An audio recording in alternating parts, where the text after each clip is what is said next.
শীতের সিজনে বাঙালির ঘরে ঘরে পিঠাপুলি খাওয়ার ধুম পড়ে যায়।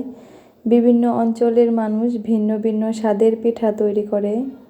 আজকে আমি তৈরি করব দুধ পুলি পিঠা। আসসালামু আলাইকুম, কেমন আছেন সবাই? আশা করছি সবাই ভালো আছেন। আলহামদুলিল্লাহ, আমিও ভালো আছি। পিঠার ভিতরের পুরটা তৈরি করে নেব। প্রথমে আমি তৈরি করার জন্য আমি একটা ফ্রাই প্যানে পানি এবং গুড় দিয়ে দিয়েছি।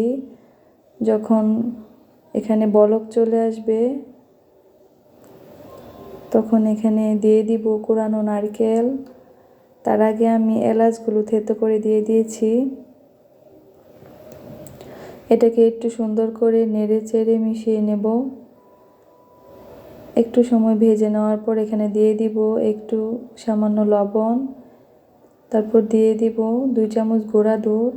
গুঁড়া দুধটা দিলে ভিতরে পুরটা খেতে অনেক মজা হয়। আপনারা কেউ দিতে না চাইলে নাও দিতে পারেন। তো আমার পুরটা রেডি হয়ে গেছে। এখন আমি পিঠার কাইটা তৈরি করে নেব। তো পানি গরম হয়ে এসেছে, আমার কাইটা রেডি হয়ে গেছে। এখন আমি শিরাটা তৈরি করে নেব। শিরা তৈরি করার জন্য আমি দুধটা দিয়ে দিয়েছি, তাতে দিয়ে দিলাম গুড়। হালকা দুধটা গরম হয়ে এলে সেখানে দিয়ে দিলাম গুঁড়া দুধ।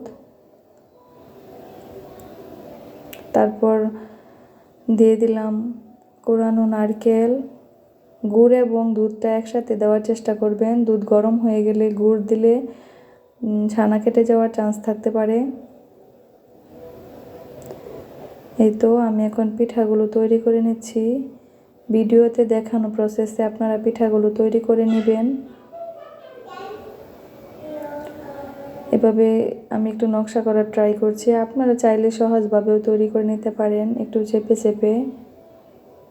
তো আমার পিঠাগুলো রেডি হয়ে গেছে। এদিকে শিরাটাও রেডি হয়ে গেছে। এখন পিঠাগুলো দিয়ে দিব একে একে। সবগুলো পিঠা আমি দিয়ে হালকা একটু নেড়ে তারপর ঢাকনা দিয়ে রান্না হতে দিব। তখন চুলার জালটা একটু মিডিয়ামে রাখতে হবে, বেশি জালে রান্না করা যাবে না, তাহলে পিঠাগুলো ভেঙে যেতে পারে। অল্প আছে 10-15 মিনিট রান্না করে নিতে হবে। তো আমার পিঠাটা রেডি হয়ে গেছে। দেখেন আমার একটা পিঠাও ভাঙেনি, কত সুন্দর দেখাচ্ছে। পিঠাটা খেতে অনেক মজা হয়েছিল। যারা মিষ্টি জাতীয় পিঠা পছন্দ করেন তারা এই দুধ পুলি পিঠা বানিয়ে খেতে পারেন, খেতে খুবই মজার হয়। ভিডিওটি দেখার জন্য অসংখ্য ধন্যবাদ। ভিডিওটি ভালো লাগলে লাইক, কমেন্ট, শেয়ার করবেন।